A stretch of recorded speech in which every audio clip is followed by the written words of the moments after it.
Good morning students, JLN की online classes में आपका स्वागत है। आज हम हिंदी विषय का पाठ 15 आगे करेंगे। ध्यान से सुनना। कुछ वर्षों तक गांधी जी ने आश्रम के भंडार का काम संभालने में मदद दी। सवेरे की प्रार्थना के बाद वे रसोई घर में जाकर सब्जियां छीलते थे।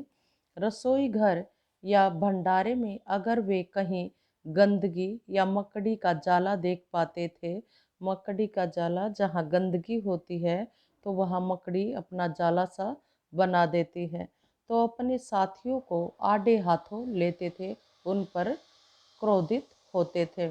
उन्हें सब्जी, फल और अनाज के पौष्टिक गुणों का ज्ञान था। पौष्टिक होते हैं शक्तिवर्धक, जो पुष्ट करने वाले होते हैं, पुष्ट बनाने वाले। एक बार एक आश्रमवासी ने बिना धोए आलू काट दिए। गांधी ने उन्हें समझाया कि आलू और नींबू को बिना धोए नहीं काटना चाहिए। एक बार एक आश्रमवासी को कुछ ऐसे केले दिए गए जिनके छिलकों पर काले चकत्ते पड़ गए थे। चकत्ते होता है दाग। उसने बहुत बुरा माना।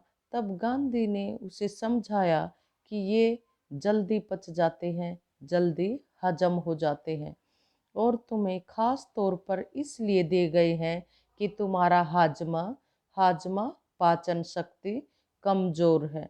गांधी आश्रमवासियों को अक्सर स्वयं ही भोजन परोसते थे, अर्थात स्वयं ही उनके लिए भोजन डालते थे, जैसे माँ डालती है। इस कारण वे बेचारे बेस्वाद, बिना स्वाद उबलती हुई चीजों के विरुद्ध कुछ कह भी नहीं पाते थे। दक्षिण अफ्रीका की एक जेल में वे सैकड़ों कैदियों को दिन में 2 बार भोजन परोसने का, डालने का कार्य कर भी चुके थे। आगे, आश्रम का एक नियम यह था कि सब लोग अपने बर्तन खुद स्वयं साफ करें। रसोई के बर्तन बारी बारी से कुछ लोग दल बांधकर, समूह बनाकर या इकट्ठा होकर धोते थे।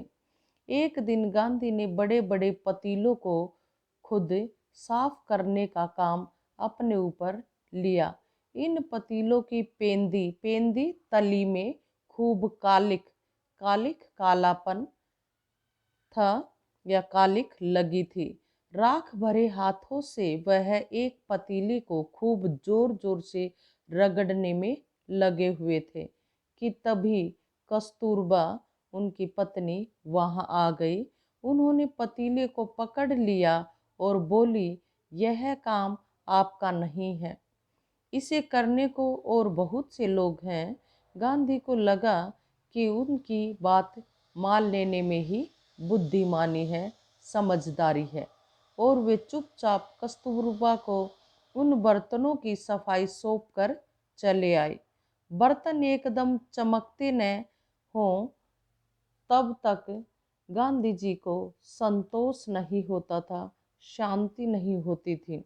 एक बार जेल में उनको जो मददगार दिया गया था, उसके काम से असंतुष्ट होकर उन्होंने बताया था कि वे खुद कैसे लोहे के बर्तनों को भी मांझ कर चांदी सा चमका सकते हैं।